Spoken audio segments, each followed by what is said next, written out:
In today's video, I'm going to teach you how to configure your primary email address in Zoho Invoice. This process is crucial for ensuring that all your client communications are streamlined through the correct email address.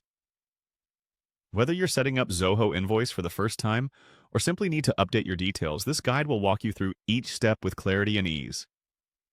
We'll begin by heading over to the Zoho Invoice dashboard. If you haven't logged in already, make sure you do that first. Once you're on the dashboard, which serves as your central hub for all invoicing activities, look towards the top right corner where you'll find the Settings icon. Click on it to access your invoicing preferences and configurations.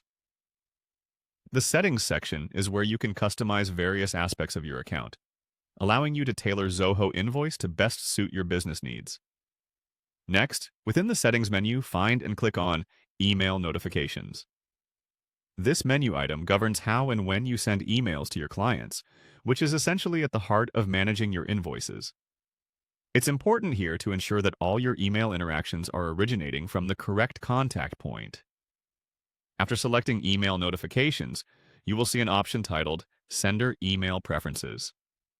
Click on it to modify and set your default email address. Now, within the Sender Email Preferences, you should see a button labeled New Sender. By clicking on this button, you'll initiate the process to enter a new primary email address. Here, you'll be prompted to type in the sender's name.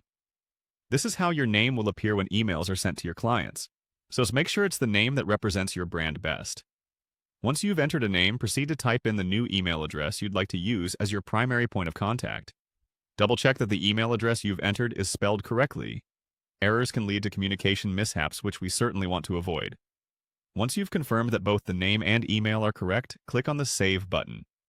By doing so, you'll set this email address as the primary sender for your communications within Zoho Invoice, ensuring that all outgoing messages from your invoice system come from the right place. And there you have it. With these simple steps, you've successfully configured your primary email address in Zoho Invoice. This helps maintain a consistent and professional appearance in your client communications. We hope you found this guide helpful and feel free to revisit these steps anytime you need to update your email information. Thanks for watching, and don't forget to like and subscribe for more helpful tips and tutorials.